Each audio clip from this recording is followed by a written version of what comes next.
নজর রাখবো এই মুহূর্তের গুরুত্বপূর্ণ খবরের দিকে। পদত্যাগ করলেন মণিপুরের মুখ্যমন্ত্রী বীরেন সিং। স্বরাষ্ট্রমন্ত্রী অমিত শাহের কাছে জমা দিলেন তার পদত্যাগ পত্র। আপনাদের জানিয়ে রাখি, মণিপুরের মুখ্যমন্ত্রী বীরেন সিং তিনি পদত্যাগ করলেন। স্বরাষ্ট্রমন্ত্রী অমিত শাহের কাছে ইতিমধ্যেই তিনি তার পদত্যাগ পত্র জমা দিয়েছেন। আপনাদের জানিয়ে রাখি, আমরা দেখেছিলাম বেশ কিছু বছর ধরে কিন্তু মণিপুর অশান্ত হয়ে উঠেছে এবং সেই মণিপুরের মুখ্যমন্ত্রীর পদ থেকে এবার পদত্যাগ করলেন এন বীরেন সিং। মুখ্যমন্ত্রীর পদ থেকে পদত্যাগ করলেন বীরেন সিং। এই মুহূর্তের সবথেকে বড় খবরের দিকে আমরা নজর রেখেছি। ইতিমধ্যেই কেন্দ্রীয় স্বরাষ্ট্রমন্ত্রী অমিত শাহের কাছে তিনি তার পদত্যাগ পত্র জমা দিয়েছেন।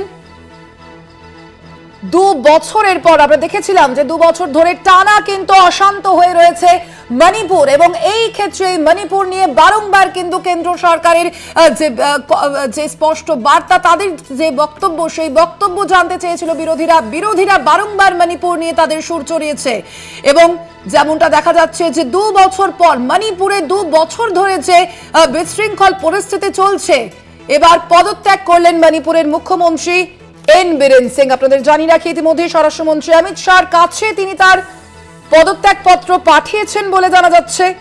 আপনাদের জানিয়ে রাখি, মণিপুরের মুখ্যমন্ত্রী এন বীরেন সিং তিনি এবার পদত্যাগ করলেন। মণিপুরের মুখ্যমন্ত্রী এন বীরেন সিং তিনি পদত্যাগ করেছেন এমনটাই জানা যাচ্ছে। ইতিমধ্যেই স্বরাষ্ট্রমন্ত্রী অমিত শাহর কাছে জমা দিয়েছেন তিনি পদত্যাগ পত্র। আপনারা জানেন ইতিমধ্যেই যে 2 বছর ধরে আমরা দেখতে পাচ্ছি মণিপুরের যে অশান্ত পরিস্থিতি, মূলত সম্প্রদায়গত যে পরিস্থিতি, যে বিভিন্ন অভিযোগ সামনে এসেছে কুকি সম্প্রদায় এবং মেইতেই সম্প্রদায়ের মধ্যেকার যে আমরা দেখেছি একাধিক যে ঘটনা, সেই ঘটনা সামনে এসেছে এবং তার পরিপ্রেক্ষিতেই কিন্তু মণিপুর অশান্ত থেকেছে এবং এবার মণিপুরের মুখ্যমন্ত্রীর পদ থেকে পদত্যাগ করলেন এন বীরেন সিং। ইতিমধ্যেই তিনি তার পদত্যাগ পত্র পাঠিয়েছেন স্বরাষ্ট্রমন্ত্রী অমিত শাহর কাছে। আপনাদের জানিয়ে রাখি, মণিপুরের মুখ্যমন্ত্রীর পদ থেকে ইতিমধ্যেই পদত্যাগ করেছেন এন বীরেন সিং। মণিপুরের মুখ্যমন্ত্রীর পদ থেকে পদত্যাগ করেছেন এন বীরেন সিং।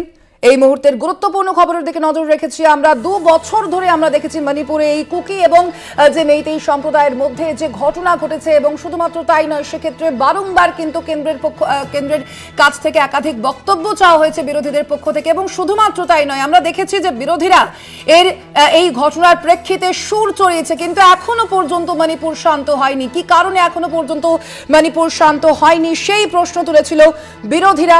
মণিপুরের যে মুখ্যমন্ত্রীর পদ থেকে এবার পদত্যাগ করলেন এন বীরেন সিং। আমরা দেখেছি সম্প্রতি তার বিরুদ্ধে যে অভিযোগ সামনে এসেছিল, তিনি তার বিরুদ্ধে যে একটি ভিডিও পর্যন্ত ভাইরাল হয়েছিল, একটি অডিও ভাইরাল হয়েছিল, যেখানে তার একটি বক্তব্যকে ঘিরে বিতর্কের সূত্রপাত হয়েছিল এবং দেখা যাচ্ছে যে মণিপুরের মুখ্যমন্ত্রীর পদ থেকে পদত্যাগ দিলেন এন বীরেন সিং।